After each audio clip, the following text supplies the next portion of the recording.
El conocimiento humano es tan inmenso que ya se aferra a los umbrales de los misterios más cercanos del infinito cósmico. Es tan enigmático como la geometría astral que susurra el génesis de la inteligencia perceptible. Es tan imprevisible en su resplandor de luminosa civilización como que aún no ha logrado dominar el ADN de la furia. El conocimiento humano se nutre de su historia y de su presente acontecer para tener su perspectiva, su visión del mañana. Este es el rumbo de Más Informes, tras las huellas del conocimiento.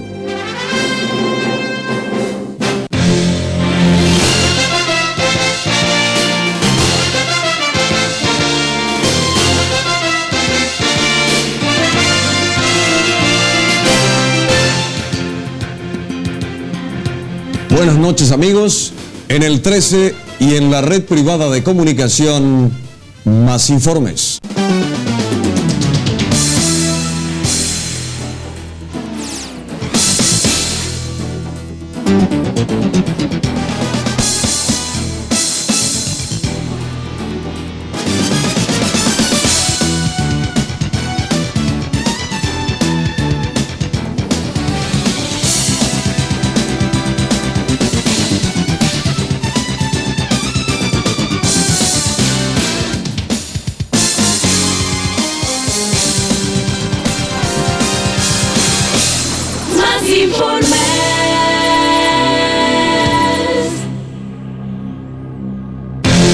En Más Informes tenemos hoy un tema pocas veces debatido públicamente, pero del cual se habla cada vez más, con mayor insistencia.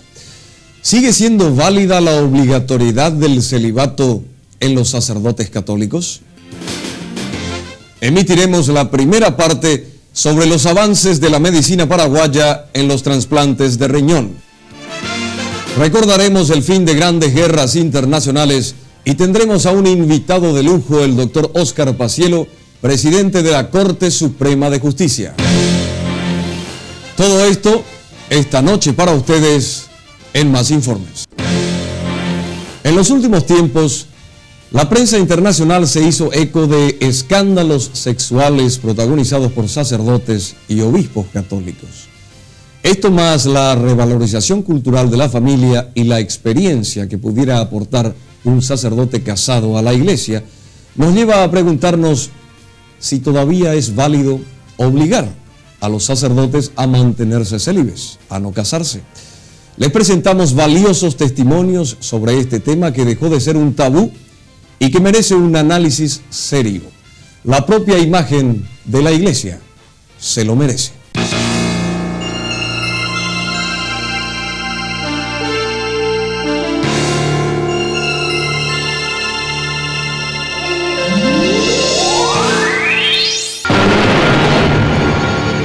El estado clerical no convierte al sacerdote en sobrehumano. Pese al hábito, sigue siendo una persona con todas sus debilidades y falencias, que tiene una misión sagrada y que muchas veces siente el peso de una terrible soledad que le hace penoso el camino. En los primeros tiempos, los ministros de la iglesia eran casados. Solo en el Concilio de Nicea del año 325 se prohibió que un sacerdote tuviera compañía femenina. Sin embargo, los sacerdotes ya casados pudieron seguir en ese estado. En el Concilio de Letrán de 1123 se tuvo la imposición explícita del celibato obligatorio para todos los consagrados. ¿Cuál es el sustento para esta obligación? El celibato es una disciplina eclesiástica, ¿verdad? Y es parte de la tradición antigua de la iglesia. Desde los primeros tiempos, en la iglesia primitiva, cuando se recomendaba a los sacerdotes vivir la virginidad y vivir también el celibato. No se puede sustentar teológicamente que el celibato no se hace con el sacerdocio, porque, pongamos, los primeros apóstoles seguramente algunos estaban casados, empezando por Pedro, ¿verdad? Que fue incluso el primer papa, ¿eh? Y entonces Jesús en elegir a él no miró que fueran célibes. No existe una razón bíblica ni teológica lo suficientemente explícita que impida que los sacerdotes se casen y ejerzan al mismo tiempo su ministerio. Entonces, se buscan otras razones. Una principalmente es que el sacerdote tiene que ser otro Cristo, y Cristo vivió en el celibato, incluso en contra de las costumbres de la época, donde era muy raro que una persona no se casara. El sustento fundamental es una imposición de tipo legal, que luego tiene unas motivaciones, ¿verdad? Se han buscado motivaciones de tipo teológico, porque desde un punto de vista, yo diría, bíblico, no hay, es decir, encontramos realmente que los apóstoles, muchos no eran célibes. No hay, por consiguiente, teológicamente hablando, ninguna colisión, como dices, entre el ejercicio pleno de la vida sacerdotal, plenamente sacerdote, y el ejercicio de la vida matrimonial, ¿verdad? Tanto es así que en la misma iglesia, actualmente, la iglesia del rito oriental, los sacerdotes pueden casarse. A propósito, ¿qué opina un pastor de una iglesia cristiana no católica en la que los ministros pueden casarse? Nosotros nos basamos sobre todo en las palabras de Jesús y de San Pablo. Ambos tratan el tema del celibato. Podemos deducir de las palabras de ambos que el celibato no es algo ni malo ni bueno.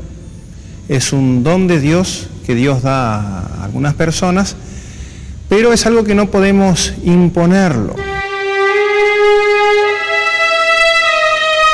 Por muchos siglos, cierto sector de la jerarquía eclesial sostenía que el celibato era un estado superior al del matrimonio, y el mismo Juan Pablo II parece todavía sustentarlo, pero los tiempos cambian y la manera de pensar también. Creo que sí, en un momento dado fue comprendido inclusive como que la vida de consagración religiosa, la vida virgen en ese sentido, o la vida celibataria, fue entendido en un momento dado del pensamiento de la Iglesia como superior a la vida matrimonial. Pero eso evidentemente, sobre todo a partir del Concilio Vaticano II, eso es una cosa total y absolutamente superada en la Iglesia. Ciertas motivaciones que se han dado para el celibato y cierta concepción que había del matrimonio como un mal menor tiene que desaparecer. Es decir, tiene que desaparecer porque no tiene ningún fundamento, ni de tipo teológico, ni, por supuesto, de tipo científico.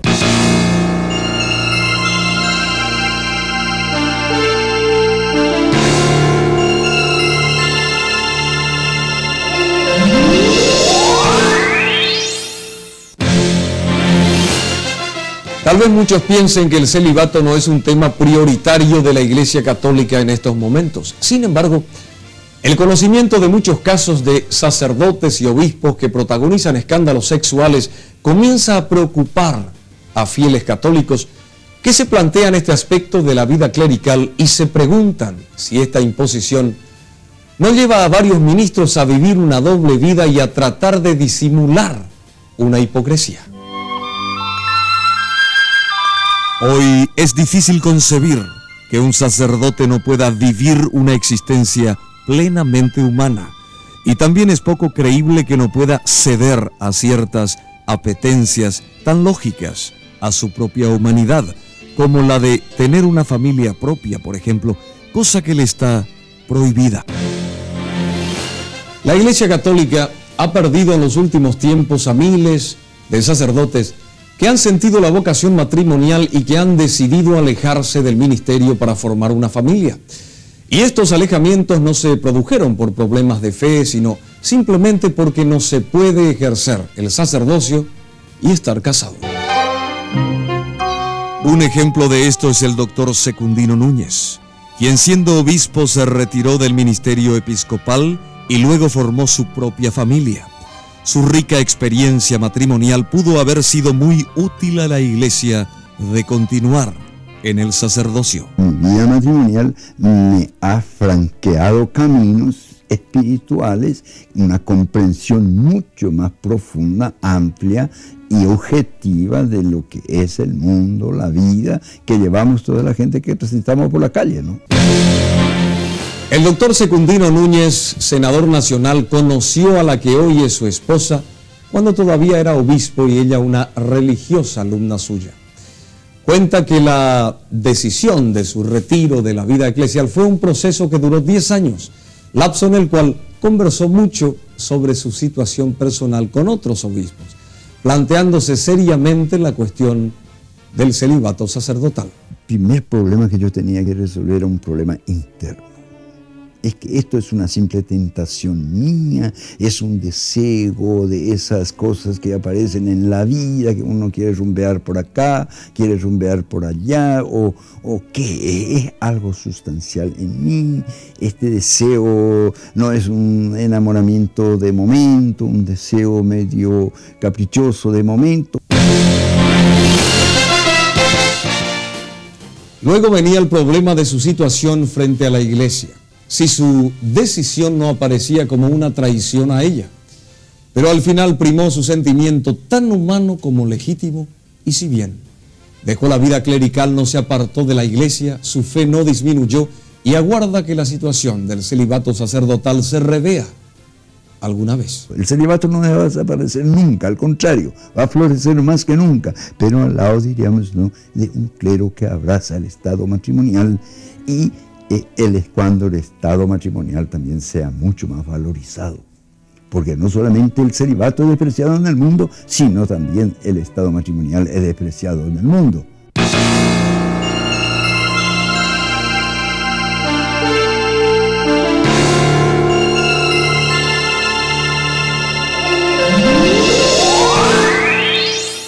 No veo yo que exista problemas en la vida del sacerdote que quiera optar por el matrimonio.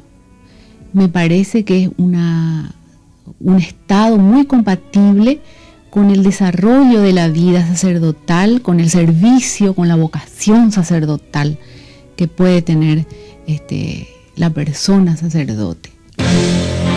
Además, la doctora Núñez deja un testimonio a ser tenido en cuenta, dada su experiencia personal que se proyecta a la de otra persona en su misma situación de esposa de un sacerdote alejado del ministerio. Valoro mucho el celibato, valoro el celibato, lo que no quiere decir que no esté a favor de la opción del sacerdote por el matrimonio.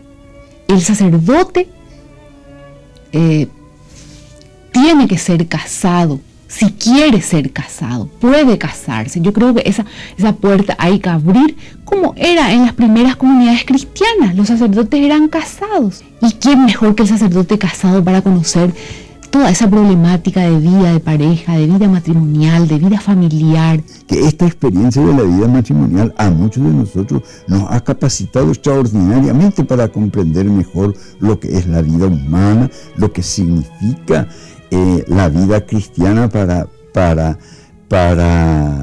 llevar, y cómo se debe llevar la vida cristiana, diríamos, en medio de todas las necesidades y urgencias del estado matrimonial. Ahora estamos más capacitados nosotros en ciertos rubros. Con eso yo no quiero negar la capacitación de tiempo y otras cosas que puede tener un sacerdote célibe.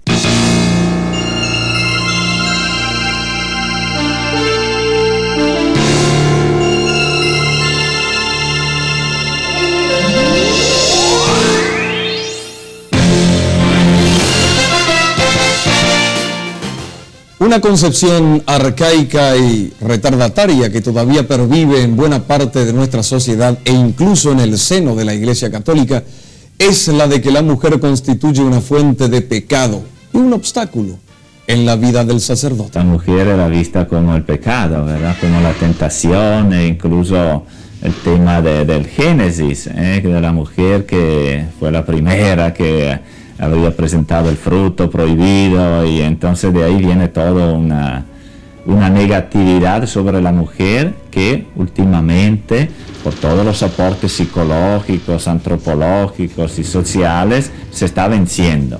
Pero cuesta vencer eso. La mujer no solamente no es fuente de pecado, sino que la mujer es fuente de amor, es todo lo contrario. Es decir, que hacer un planteamiento, o sea, si alguien piensa de esta manera, yo creo que está en las antípodas, creo que de lo que es la Iglesia y de lo que es la concepción bíblica. Es decir, que sería muy grave si alguien llegara a pensar eso.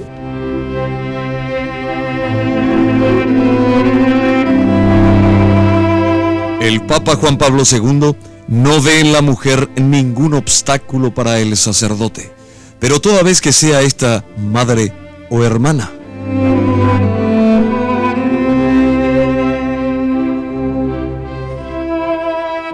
Este año concretamente el Papa Juan Pablo II nos escribió una carta a todos los sacerdotes, hace todos los años eso, y precisamente trata este tema. Y dice, la mujer para el sacerdote tiene que ser madre y hermana. Entonces, cuando el sacerdote ve eso, ¿no? Bueno, esta mujer tiene que ser o madre o hermana, claro, ya no es un obstáculo. Más informes.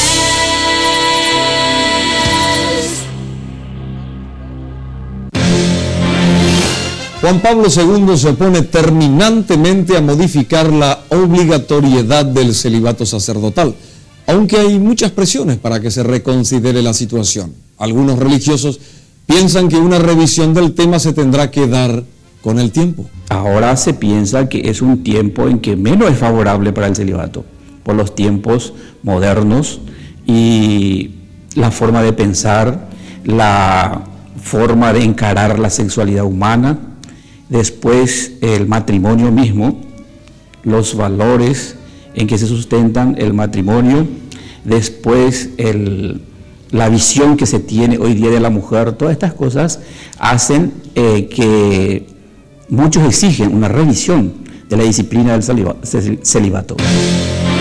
Los fundamentalistas alegan que el sacerdote tiene para el celibato una fuerza que le viene de Dios y que es capaz de sobreponerlo fácilmente a las tentaciones del mundo.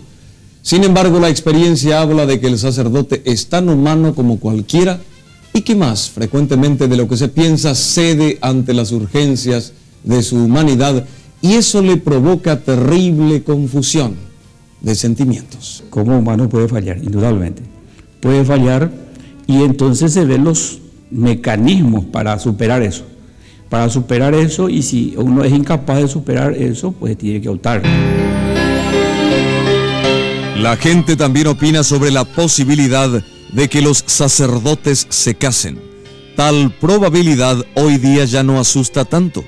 De 132 personas encuestadas por Más Informes, 65 señalaron que los sacerdotes pueden casarse, 53 que no y 11 no saben. Porque creo que la fe en Cristo no depende de guardar o no guardar la castidad o tener una sotana. Pero yo creo que si alguien entró en el sacerdocio a sabiendas de que ser célibe, tiene que quedarse siendo célibe. Supuestamente si ellos están profesando algo y están diciendo que uno tiene que casarse, entonces magnífico, que se casen ellos y que no hagan cosas escondidas. Pienso que tienen que mantenerse, digamos, su celibato hasta la muerte, ¿no? Estaría muy lindo que se casaran y que formen también un hogar como cualquier ser humano, digo yo. Me imagino que todo hombre tiene derecho y quiere tener un hijo, ¿y por qué los sacerdotes no? No aguantar así estando solo. Va a ser demasiado mal ejemplo si se casa ellos. Pienso que puede casar y fundamentalmente si es que tiene decidido también dejar la sotana. Ellos no saben cómo es la vida real porque no tienen familia, eso. Pienso que sí. Y yo creo que es justo que se casen. Ellos entregan su vida a Dios, pero no por eso no pueden amar a otra persona, a una mujer. Para mí que no, porque ellos eligieron a Dios y es su voto de castidad. Es una decisión que ellos tienen que tomar. Realmente podía ser, ¿verdad? Y que las monjas se casaran también. Más informes.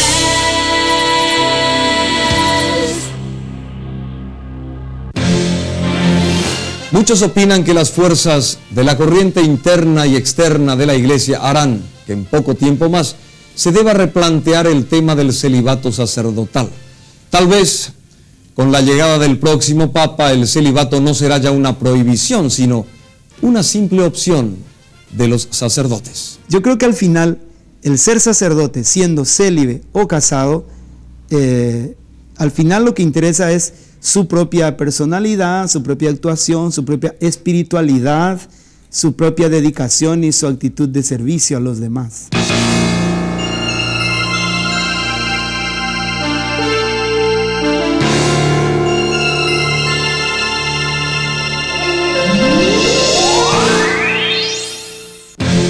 En minutos, el fin de las guerras y nuestra primera parte acerca de los avances de la medicina en Paraguay con relación a los trasplantes de riñón, pero no se aparten del televisor. Luego de la pausa, nuestro invitado de la noche, el doctor Óscar Pacielo, aquí en el 13 y en Más Informes.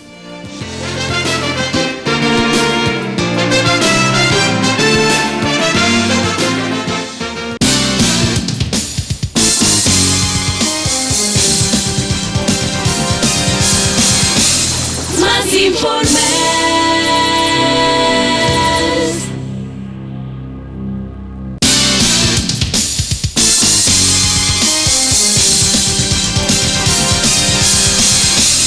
Más Informes.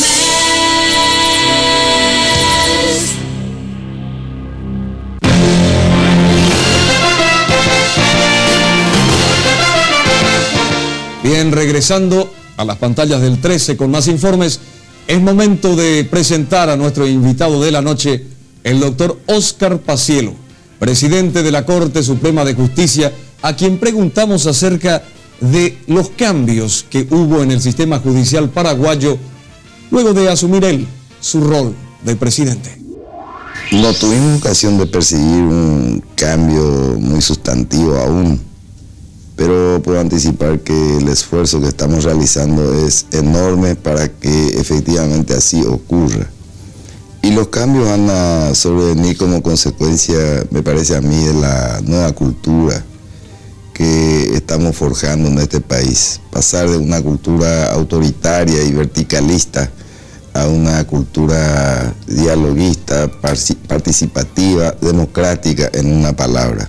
Sobre el eje de esta nueva actitud, de esta nueva cultura, ahí sí creo que van a sobrevenir cambios de importancia, tales como la anunciada transformación del proceso penal, en el que probablemente en muy breve tiempo tengamos los juicios orales, la implementación del proceso laboral oral, que es un mandato imperativo ya de la Constitución. Nosotros visualizamos muy claramente en la Corte la necesidad en que se encuentra el país de no solamente tener una actitud más positiva hacia la solución de conflictos, sino por sobre todas las cosas que en esa actitud vaya en medida la eficiencia, la eficacia.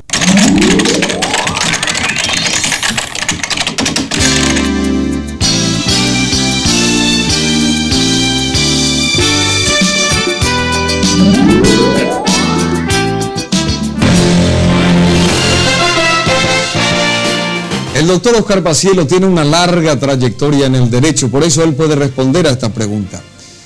¿Puede haber cambios en la justicia paraguaya, doctor, sin un nuevo código penal? Bueno, yo recuerdo que esta justamente era la tesis de un amigo muy entrañable mío, el finado José María Bonín, que decía que la mejor de las leyes en manos de un juez inepto no servía de nada, y que teniendo hombres capaces y probos, aún con estas leyes en cierto modo obsoletas, se puede hacer mucha cosa en bien de la justicia.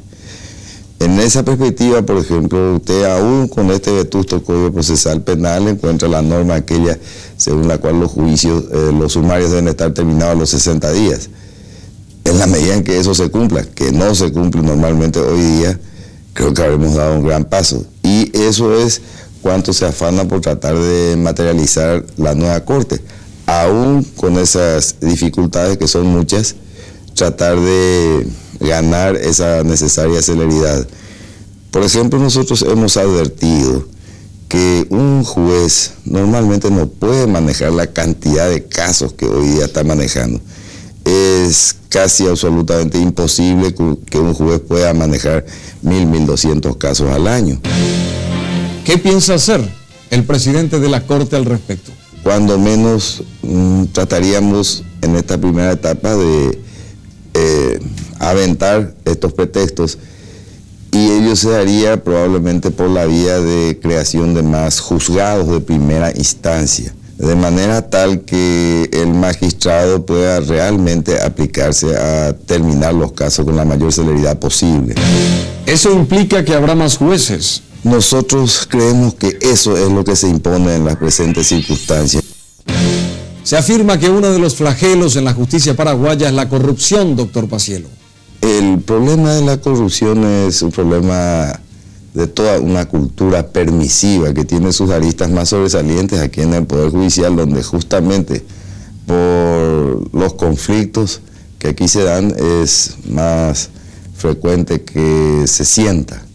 Pero la corrupción hay en todas las esferas de la vida nacional casi, o por lo menos intentos. Ustedes se encuentran con hechos verdaderamente insólitos, como ese de que de pronto el Paraguay estaría gestionando un crédito de miles de millones de dólares y cosas así que no caben en cabeza de nadie, o la que se está viendo ahora en el Banco Central de 4 millones de dólares que supuestamente faltan en la tesorería. Pero acá es donde más se percibe, porque nadie buenamente quiere admitir su derrota, y muchas veces lo más frecuente para justificarla es decir, oye, venderse y la juez.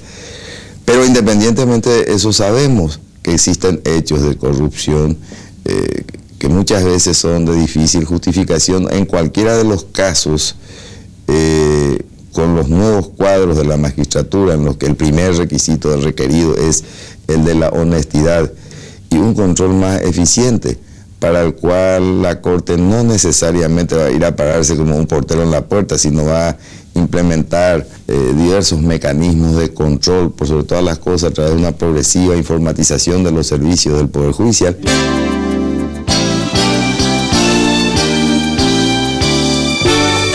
A pesar de su alto cargo, el doctor Paciello no cambió sus hábitos familiares ni ciertas costumbres como la del café de los domingos a la mañana en el San Marcos, con su amigo de siempre, el doctor Ricardo Salomón. Y entre sus habituales actividades, quizá le ronde la pregunta: ¿es esta la coronación de su carrera jurídica y qué piensa dejar al país? Si bien es cierto, el proceso de nuestra designación fue un proceso bastante largo, no exento de muchos sobresaltos, al final la decisión fue muy acelerada. Yo personalmente estaba pensando en organizar mejor mi biblioteca. Lo que yo quería dejar al país era una buena biblioteca jurídica, debidamente informatizada, a la que concurriesen por sobre todas las cosas los estudiantes jóvenes, los jóvenes profesionales. Quería organizar mi biblioteca pública. Creo que eso ahora ya no va a ser posible, por lo menos durante un largo tiempo tendremos que consagrarnos específicamente a la actividad de la Corte. Incuestionablemente es el coronamiento de una actividad profesional. Yo había accedido cuando era muy joven, a los 18 años, apenas salí del cuartel, diríamos, en la Corte Suprema como dactilógrafo. Y llegué al grado de agente fiscal en lo civil y luego renuncié para dedicarme a la profesión. De la profesión pasé a la prensa, al periodismo, luego regresé a la actividad profesional, estuve en la actividad gremial muy intensa, que es la del Colegio de Abogados, y finalmente estoy acá. Pudiera establecerse que realmente es el coronamiento de una carrera. Ahora Dios dirá si es hasta aquí o tengo que ir más allá. Yo no lo puedo saber. Más informes.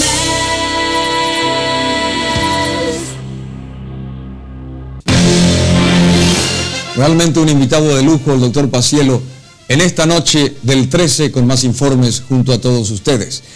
Y entrando a otro de los temas que tenemos para ustedes esta noche, el fin de las guerras quisiéramos recordar que Clausewitz, el gran analista de las conflagraciones del siglo XIX, sostenía que la guerra era la continuación de la política por otros medios. La guerra, esa expresión despiadada de nuestra violencia colectiva. En 1995 celebramos 60 años del fin de la Guerra del Chaco, 50 años de la terminación de la Segunda Guerra Mundial y 20 años del cese del fuego en Vietnam. Este año la humanidad conmemora el fin de 3 guerras internacionales. Dicen que el hombre es el único animal capaz de cometer el mismo error. Quizá por eso celebramos el fin de las viejas guerras en medio de otras nuevas. Poblaciones de Europa, Asia y África siguen desgarradas hoy por los desastres de la guerra.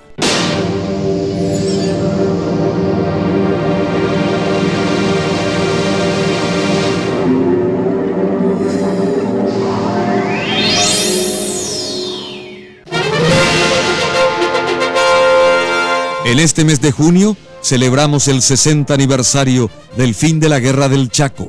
Durante 4 años, los ejércitos de Paraguay y Bolivia pelearon en la árida planicie chaqueña, cada una de sus aguadas, cada uno de sus pequeños fortines. Guerra de la sed, de las municiones y bastimentos que no llegaban a tiempo, de los lejanos hospitales de sangre, guerra de las comunicaciones. El 12 de junio de 1935, las campanas de las iglesias de Asunción y de La Paz sonaban alegremente para anunciar la otra paz, la tan aguardada por ambos pueblos. Pero poco tiempo después el mundo se estremecía con la Segunda Guerra Mundial, que llegó a su fin con la rendición del emperador del Japón, Hirohito. Hiroshima y Nagasaki desaparecieron ante la más abominable de las invenciones científicas, la bomba atómica. En abril de 1945, un comando de la resistencia italiana ejecutó a Benito Mussolini, y al mes siguiente el ejército alemán se rendía ante los aliados. El saldo de la Segunda Guerra fue espantoso: 55 millones de muertos y 35 millones de heridos. El fascismo fue vencido a un costo también espantoso.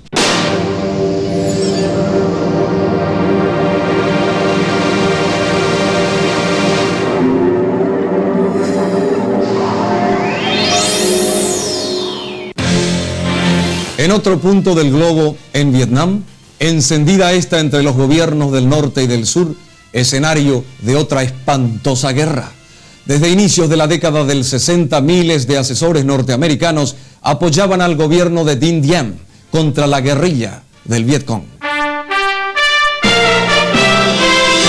A partir de 1965, el ejército norteamericano intervino directamente en la guerra. Más de 500,000 de soldados norteamericanos vivió el infierno en tierras vietnamitas. La campaña pacifista en los Estados Unidos y las 60,000 bajas norteamericanas condujeron al retiro de estas tropas y Saigón cayó ante el ejército del Vietcong. En abril de 1975, Vietnam recuperó la paz hace 20 años. Más informes.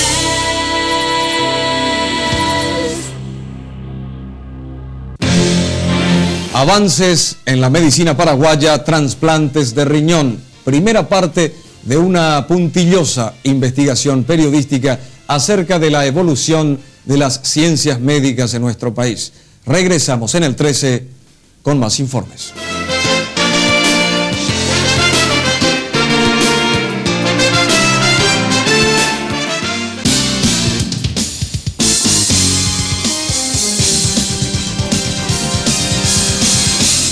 Más informes.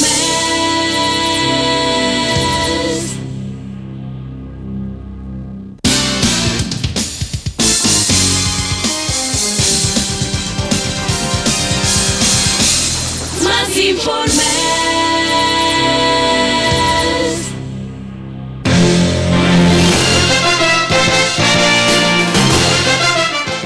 La medicina paraguaya en los últimos tiempos tuvo un gran avance en lo que a trasplantes de riñón se refiere. Esta noche les presentamos la primera parte de un informe preparado sobre esta especialidad médica que ha posibilitado que muchos compatriotas sobrevivan a la terrible dolencia renal crónica. La falta de funcionamiento de los riñones cuando el mal se vuelve crónico solo conduce a dos caminos: la hemodiálisis permanente o el trasplante del órgano. De otra manera, sobreviene la muerte del enfermo.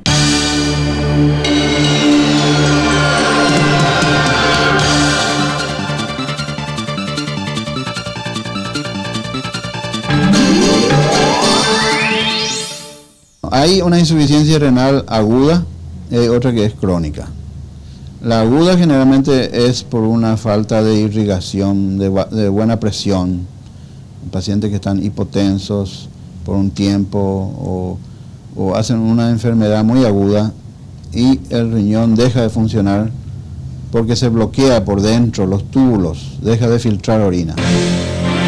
La hemodiálisis, que consiste en la purificación de la sangre por medio de un aparato especial, es un tratamiento sumamente costoso y molesto para el enfermo, que debe someterse a una máquina 2 o 3 veces por semana durante 3 o 4 horas seguidas. La hemodiálisis se define como una técnica de sustitución de la función renal. Quiere decir eso que cuando el paciente entra en insuficiencia renal crónica terminal, debe entrar al plan de hemodiálisis cuando el riñón deja de funcionar, cuando su función renal llega a un porcentaje de 10% o menos de falta de función. Un enfermo renal crónico necesita someterse a hemodiálisis de por vida si no es objeto de trasplante, y eso es costoso y hasta doloroso. Está comprobado que realizando las sesiones de 3 veces por semana y de 3 a 4 horas aproximadamente de duración, se le aporta una función renal de un 15% a cada paciente. O sea que más o menos día de por medio un paciente debe dializar para seguir viviendo en condiciones relativamente normales, ¿verdad? O sea, seguir una vida más o menos normal.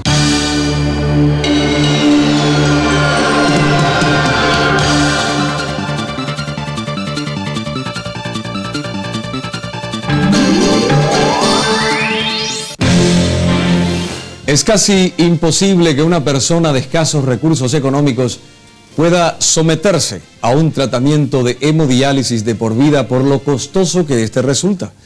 Los asegurados del IPS tienen la ventaja de que su seguro les cubre este tratamiento, pero aún así existen diversas dificultades para cubrir las necesidades existentes. El Instituto de Previsión Social cuenta con 16 máquinas de hemodiálisis que son utilizadas por unos 110 pacientes que se someten a este tratamiento.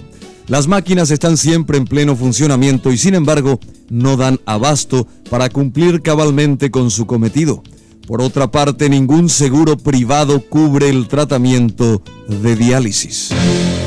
Muchos de los pacientes vienen del interior del país, con los contratiempos que conlleva el tener que viajar a la capital 3 veces por semana. Fuera de Asunción es imposible someterse a este tratamiento.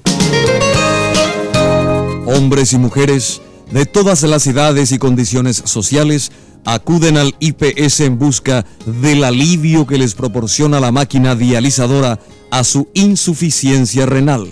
Sin embargo, la vida de estas personas no puede ser normal desde el momento en que no pueden sobrevivir sin el auxilio de ese aparato imprescindible. Con este problema de diálisis, por más que algo puedo aportar, no, más bien soy una carga dentro de la familia. Yo me hago 3 veces a la semana, de 4 horas, cada sesión. Y la hemodiálisis es prácticamente el que nos prolonga la vida. Más informes.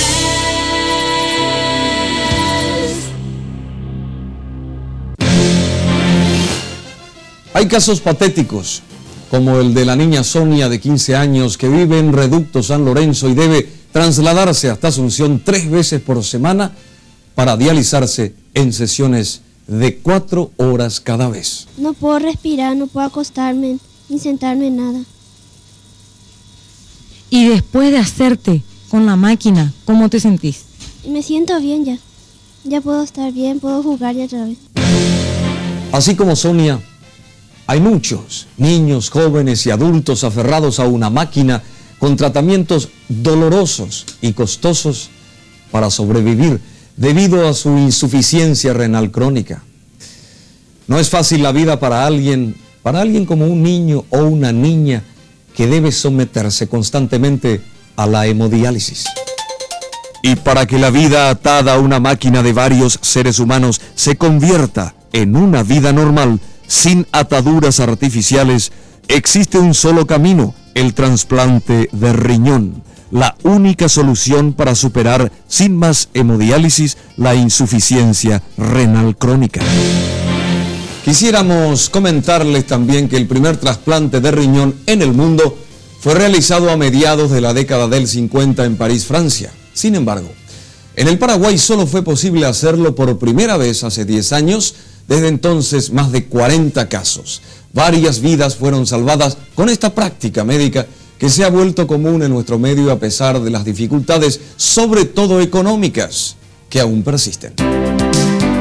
Muchos creían y aún siguen creyendo que para realizarse un trasplante de riñón es necesario acudir a Sao Paulo o a otras grandes ciudades del exterior del país. Sin embargo, en el Paraguay se lo practica con mucha seguridad. ¿Cómo se hace un trasplante de riñón en el Paraguay? ¿Cómo fueron los primeros intentos? ¿Quiénes lo hacen? ¿Dónde? ¿Qué garantías ofrece una operación semejante en nuestro país? Testimonios de trasplantados y de donantes. Todo esto lo tendremos en el siguiente capítulo de este informe.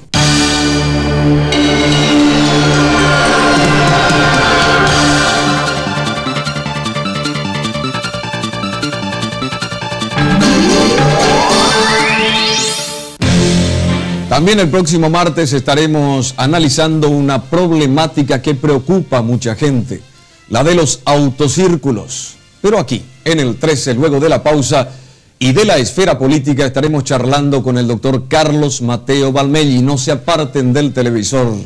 Aún hay más en Más Informes.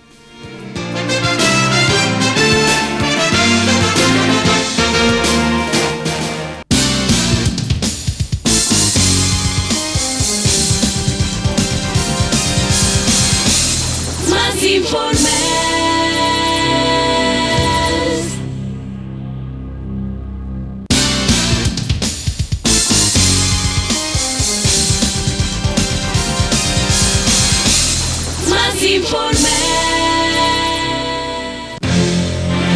De vuelta con ustedes en estos minutos finales de Más Informes de la noche de hoy. Pero antes de cerrar este capítulo, vamos a un tema que está en la polémica política en estos días. Y preguntamos al doctor Carlos Mateo Valmelli, quien se encuentra en nuestros estudios, acerca de la acusación del presidente de la República respecto a si los opositores trabaron una intervención a bancos problemáticos y su vinculación con el banquero español Fermín de Alarcón. ¿Te sentís afectado o aludido por la acusación del presidente Guasmosi, Carlos? En lo más mínimo. En primer lugar, creo que es importante recordar algo. El mismo presidente Guasmosi desmintió que yo no en ningún momento ejercí ningún tipo de influencia o de intermediación. En segundo lugar, creo que me siento muy tranquilo con mi conciencia. Como siempre he dicho, la trayectoria de un político, o sea, mejor dicho, la cédula de identidad, la carta credencial de un político es su trayectoria. Yo creo que es cuestión de ver mi trayectoria política y personal y a ver si podemos encontrar sombras. En tercer lugar, creo que es muy importante destacar algunas cuestiones. ¿Por qué no me di en ningún momento aludido por lo que dijo el presidente? Si yo hubiese querido verdaderamente convertirme en un traficante de influencia, hubiese por lo menos procurado, y creo que lo hubiese logrado, acceder a cargos públicos en donde se deciden y en donde se trafica influencia. La gente se pregunta cuál es esa relación concreta que tenías con Fermín de Alarcón. Bueno, yo tenía una relación profesional, lo he dicho en varias ocasiones, soy un político que vive para la política, pero no vivo de la política. Soy un profesional liberal, soy un político en proyección, que se está proyectando a nivel nacional y en diferentes sectores de la sociedad paraguaya. No tengo ni cargo partidario, no tengo cargo electivo y no tengo cargo público. Quiere decir que yo vivo de mi profesión. Y yo tenía una relación profesional con el doctor Fermín de Alarcón, como tengo con otros empresarios, porque yo vivo de eso, tengo que ganarme la vida, y mi trabajo con el doctor Fermín de Alarcón era un trabajo de asesoramiento y de gestión para tratar de obtener y de captar capitales del extranjero para invertir en el país. ¿Esa relación reportó algún beneficio económico a tu partido, el PLRA, Carlos? Esa relación de nada ha beneficiado a mi partido desde ningún punto de vista. Creo que es una perversión y un uso perverso de la libertad de expresión, de la libertad de prensa, tratar de fantasear y a partir de algunos supuestos establecer un vínculo entre el Partido Liberal Radical Auténtico y el doctor Fermín de Alarcón. El doctor Fermín de Alarcón gozaba de la simpatía y del respeto de toda la sociedad paraguaya, o de casi toda la sociedad paraguaya. Era un señor que hacía negocios con gente que pertenecían al Partido Colorado, con gente que pertenecía a los sectores independientes y con gente que directamente era apartidaria. El doctor Fermín de Alarcón, hasta el día antes de la intervención del Banco General, era otra persona. Y mucha gente tenía contactos comerciales o contactos personales con él. También se habla de políticos importantes vinculados a Fermín de Alarcón. Bueno, yo creo que muchos grupos económicos vinculados a muchos sectores de la economía nacional estaban vinculados al doctor Fermín de Alarcón, especialmente por las operaciones que se hacían en los bancos y por la compra y venta de algodón que él podía haber tenido. Yo creo que el doctor de Alarcón y su grupo era un grupo que operaba con toda libertad en el país. El Banco General operaba supeditado, o controlado, supervisado por la Superintendencia de Bancos, y creo que negocios con el doctor de Alarcón hicieron muchas personas. ¿Hiciste lobby, como también se dice, para el grupo de Alarcón ante el Parlamento? Eso es de toda falsedad. He colaborado asesorando a la Cámara de Senadores, especialmente en lo que hace a la Carta Orgánica del Banco Central y en lo que hace también a la Ley de Banco e Instituciones Financieras. Creo que cualquier analista puede estar de acuerdo en el sentido de decir que la Carta Orgánica del Banco Central, en la cual he colaborado como asesor, es un avance en el sistema jurídico de este país. Me interesa la banca, me interesa el estudio de la banca. La banca es muy importante en una economía de mercado, en una economía capitalista. Creo que hemos mejorado el proyecto que provenía del Poder Ejecutivo.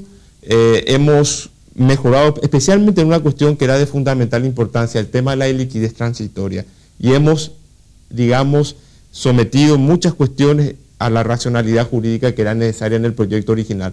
Y como vuelvo a decir, si yo hubiese hecho un lobby a favor de alguien, creo que ni los senadores ni diputados me hubiesen consultado, y en segundo lugar también el equipo económico me ha convocado en varias ocasiones para que yo asesore y en conjunto tratemos de elaborar un conjunto de reformas que pudiese significar el mejoramiento de la Carta Orgánica y de la Ley de Bancos. Y finalmente, ¿te afecta todo esto, Carlos? Creo que el honor y la reputación también forma parte del patrimonio de las personas y que debe ser respetado. Yo me siento quizás un poco emocionalmente afectado por lo que está pasando, pero mi lucha en política empieza de los 17 años. Y mi destino personal, la suerte personal mía está vinculada a la de este pueblo, y no creo que esto en lo más mínimo merme mi espíritu, este intento de tratar de echar sombras a mi personalidad. Mi compromiso es claro, está establecido. Ahora, obviamente uno sí siente un daño moral, como si le hubiesen robado algo, y es como por esta actitud un poco perversa y morbosa de algunas personas, que uno se siente afectado, pero en lo más mínimo mi vocación de poder y mi voluntad política se va a ver afectada por esto. Eso no se somete a nada, solamente a la necesidad de satisfacer los deseos de este pueblo. ¿Te parece que el partido también se ve afectado con todo esto? Yo creo que el partido no se debe ver afectado, no existe ningún tipo de vinculación entre el doctor Fermín de Alarcón y el Partido Liberal Radical Auténtico. Fue una relación personal, mía, personal, y la misma relación que el doctor de Alarcón tenía conmigo, tenía con muchos empresarios del medio, de los diferentes sectores políticos. Por lo tanto, se podría haber afectado todo el sistema de partidos. Yo creo que es de fundamental importancia no derivar consecuencias políticas de relaciones profesionales, y especialmente sin haber ningún tipo de prueba contundente. Mi relación con el doctor de Alarcón era pública, mi relación con muchos empresarios es pública, no se hace a escondidas. Bien, gracias Carlos. La acusación está, la defensa también de Carlos Mateo Valmeñi, y la audiencia sacará sus propias conclusiones. Muchas gracias, buenas noches y hasta el martes.